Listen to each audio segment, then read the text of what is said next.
আপনি ইলিশ দিয়ে শুরু করেন না, আপনারা ওইটাকে শিরোনাম করবেন এটা আমি চাই না। প্রথম অনুরোধ হলো ওইটা যেন শিরোনাম না, ওইটা অংশ হবে। কারণ হয় কি মানুষ অনেক সময় মানে যেগুলি বেশি আকর্ষণ সৃষ্টি করা আর বাস্তবতা রকম।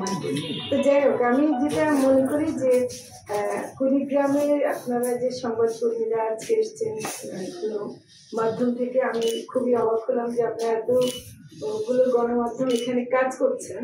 তার মানে হলো এই এলাকাটা গুরুত্ব বহন করে। তো কাজে আমি সেদিক থেকে আপনাদেরকে ধন্যবাদ দিই, এবং আমি চাইবো যে আপনাদের মাধ্যমে আমি বলতে চাই যে এই এলাকার সমস্যাগুলোকে আরো বড় করে তুলে ধরা। আমি যে কারণে আসছি এটা একটু আপনাদের কাছে ব্যাখ্যা করি।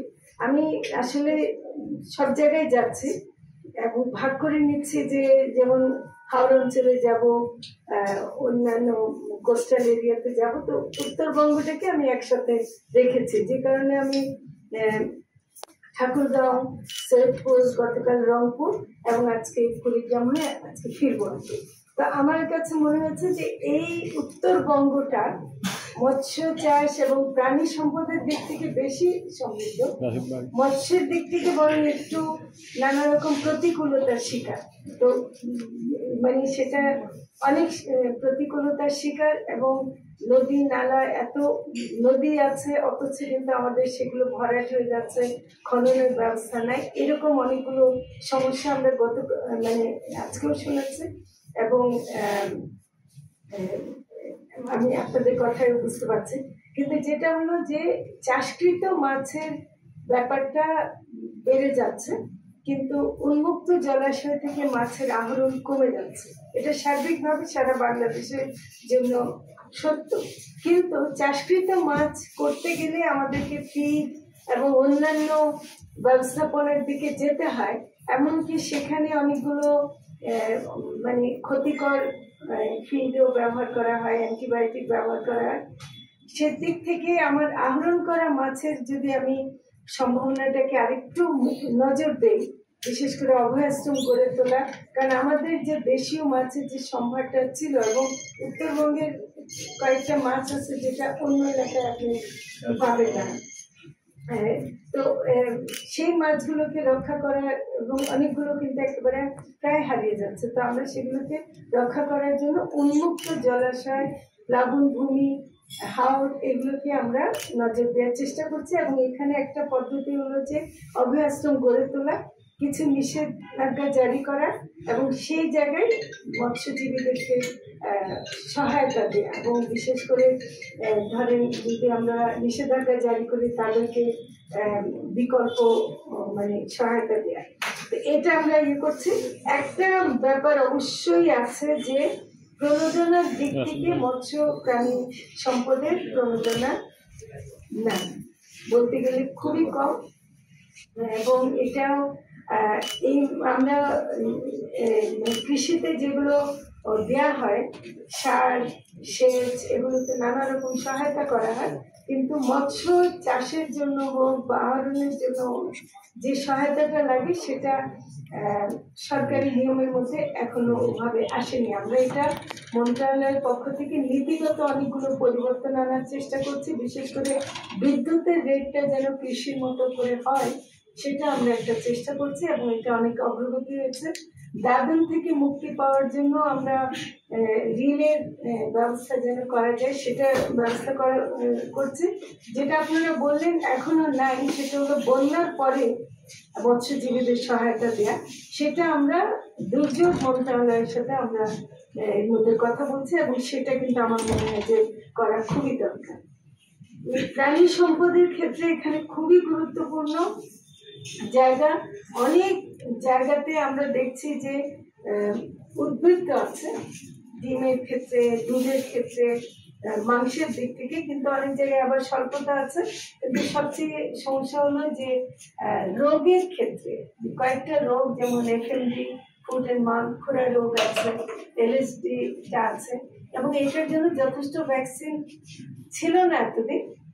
এখন আমরা আমদানি করতে হবে, এবং আমাদের NRI লাইভস্টক রিসার্চ ইনস্টিটিউট অনেক ভ্যাকসিন উৎপাদন করেছে এবং সেই উৎপাদনের সারা বাংলাদেশে ছড়িয়ে দেওয়া হবে।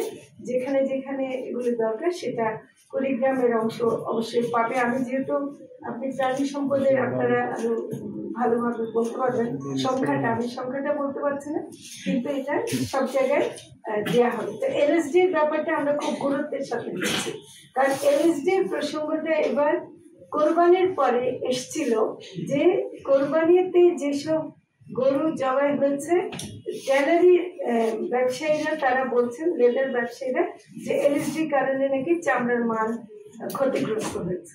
তাহলে আমরা সেটাও আমাদের একটা লস, এবং সেটাও আমরা চিন্তা করছি যে এ ব্যাপারে আমরা আমাদের প্রাণী সম্পদ থেকে গবেষণা করছে এবং এলএসডিকে আমরা যেন মুক্ত করতে পারি সেটা আমরা করছি। এফএমডি কে আমরা জোন করে বাংলাদেশের 4টা জেলাকে জোন করে এফএমডি মুক্ত ঘোষণা করার চেষ্টা করছি। তার মধ্যে ভোলা আছে, সিরাজগঞ্জ, পাবনা, মানিকগঞ্জ আছে। এই 4টাকে একেবারে 100% গরুকে আমরা ভ্যাকসিন দেব। যেসব গরু নতুন ঢুকবে তাদেরকেও ভ্যাকসিন দেওয়া হবে। তাহলে কোনো গরু এমন থাকবে না যেটা, এটা সারা বাংলাদেশে এখনো করা পুরোপুরি সম্ভব নয়, কিন্তু আমরা এটা করছি। একটা জিনিস বলি যে আমরা যখন মৎস্যের কথা আবার আসি, যে অভিযান আমাদেরকে চালাতে হয় জাল, যেমন অবৈধ জাল, অবৈধ জালগুলো চায়না দুয়ারি জাল ব্যবহার হয়, তারপর কারেন্ট জাল ব্যবহার হয়, যেগুলো একেবারে সব সেচে নিয়ে আসে। এবং তার কারণে কিন্তু মাছের পরিমাণ, আপনারা যে বলছেন যে তিস্তা নদীতে মাছ নেয়, আসলে এমন অবৈধ জাল ব্যবহার হয় যেটার কারণে আমি ঠাকুরগাঁওতে দেখে আসলাম, ওখানে এমনিতেই শুকনো জায়গা, যতটুকু পানি আছে ওখানে অবৈধ জাল ব্যবহার করে সব সেচে নিয়ে আসে। এই অবৈধ জালের বিরুদ্ধে একদম খুবই কঠোর আমরা অভিযান চালাই। এখানে আমাদের মৎস্য কর্মকর্তা এবং যারা এমনকি আইন শৃঙ্খলারও যারা আছেন তাদের বড় সমস্যা হলো স্পিড বোটের অভাব, এবং অনেক সময় জনবলেরও অভাব হয়। তবে স্পিড বোটটা দেওয়াটা আমরা হাওড়ের ক্ষেত্রে বলে আসছি এবং ইমিডিয়েট কিছু ব্যবস্থা করে আসছি।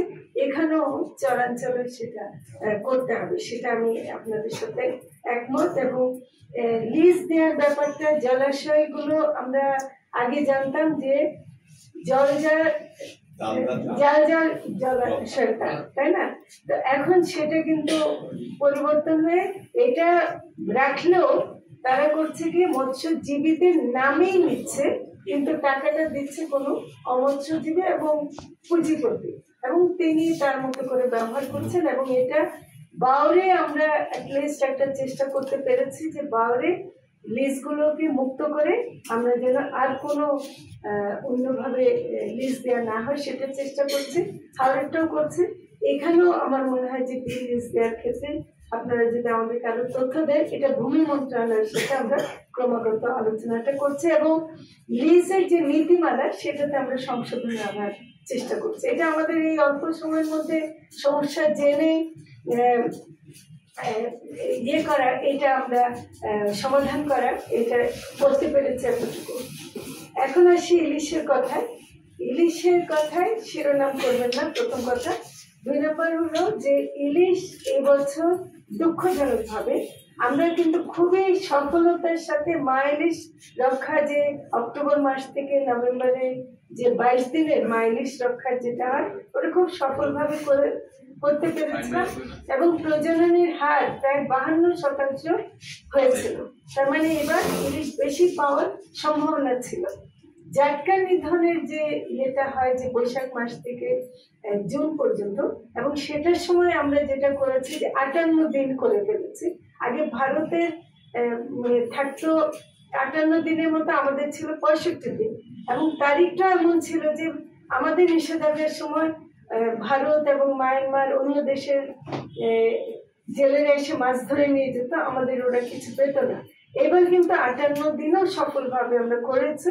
কিন্তু জাটকা নিধনটা মানে আমরা কোস্টগার্ড, নৌ পুলিশ এবং আমাদের যারা মৎস্য কর্মকর্তারা অভিযান চালিয়েছেন তারা দেখেছেন যে অনেক জাটকা এখনো ধন এবং হাজার লক্ষ লক্ষ মেট্রিক টন মানে লক্ষ লক্ষ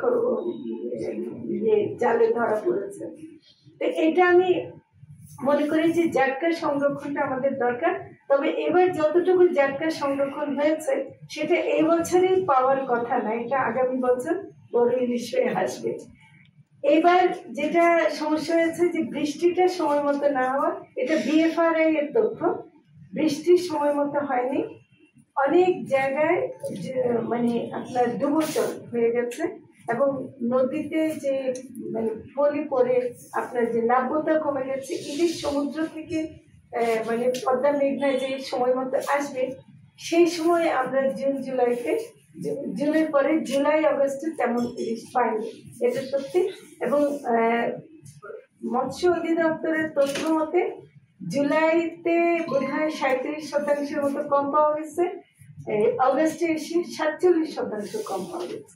তো ফলে ইলিশের বাজারে যে প্রাপ্যতা সেটা আমরা আশানুরূপ পাইনি এবং সে কারণে আমরা দামটাকে কমাতে পারিনি।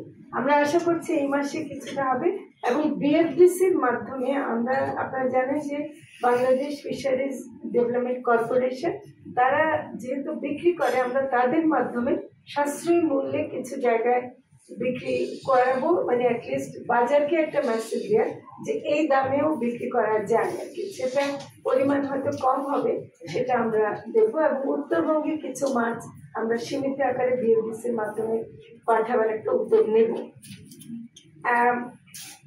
আমরা বিদেশে মাছ পাঠাবার ক্ষেত্রে এমনিতে একটা মানে ঘোষণা দিয়েছিলাম, সেটা হলো যে আমাদের প্রবাসী বাঙালিরা যারা আছে এবং যারা নাকি কষ্ট করে রেমিটেন্স পাঠায় তাদের একটা দাবি ছিল যে তারা ইলিশ খেতে চায়। আমরা সেটার জন্য বাণিজ্য মন্ত্রণালয়কে একটা অনুমোদন দিয়ে রেখেছিলাম যে 11,000 মেট্রিক টন তারা যদি পায় তাহলে ওরা যেন সৌদি আরব এবং আবুধাবি আরব আমিরাতে ওই দেশগুলোতে যেন দেয়, তাহলে আমাদের যেন বাঙালিরা পায়।